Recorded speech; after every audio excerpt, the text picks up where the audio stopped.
How do you prepare yourself before going into battle and getting into your cosplay at a con? Well, like we said, we pose, hopefully. It doesn't always work out, but sometimes we try to.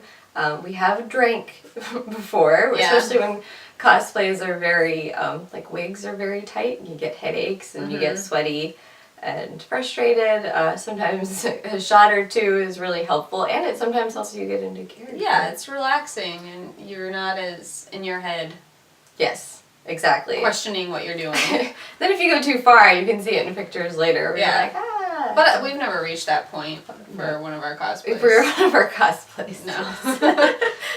But yeah, but for some cosplays, I just, like when I did Sylvanas Windrunner from World of Warcraft, I think that one I was just suck it up because the armor and the body paint, like you have to be pretty focused to make sure nothing is falling apart. And as much as I would have liked to have a shot before that, I think I just sucked it up and made it through the day.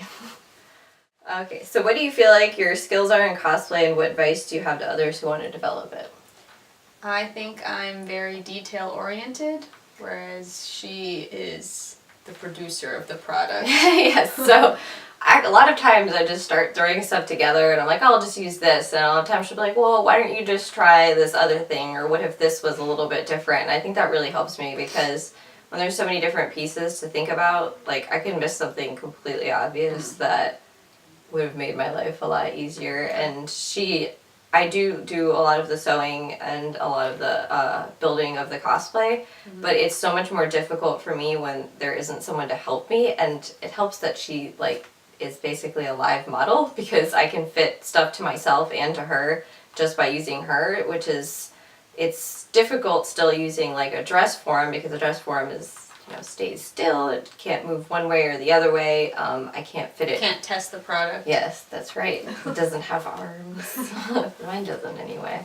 So I think that, but in terms of myself, I think the best skill I have in terms of not crafting, I think is identifying pieces of a costume.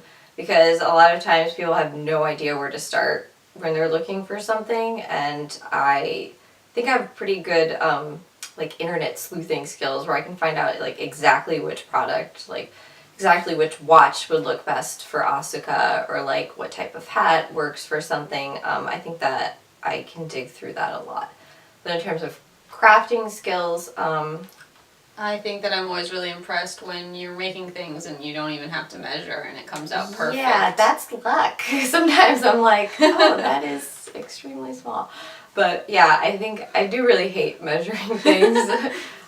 So I think that's good. Sometimes I eyeball stuff really well. So that's really helpful when we don't have a pattern for anything, or I'm just like sick of working on stuff and I'm like, oh look, it just came out. I was actually thinking about that when you were setting up the tripod and you just pulled it out perfectly to the That's good because I've never used a tripod before.